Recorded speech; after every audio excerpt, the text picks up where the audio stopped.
بخاری مسلم میں موجود ہے، فرمایا اگر تم چاہتے ہو نا کہ تمہیں ایمان کا ذائقہ ملے، ایک روٹی پیٹ بھرنے کے لیے ہوتی ہے، ایک روٹی مزیدار ہوتی ہے۔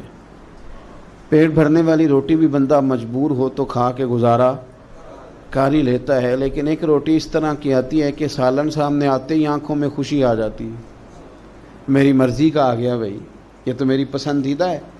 پھر بندہ کھاتا ہے تو کھاتے اس کا چہرہ بتاتا ہے۔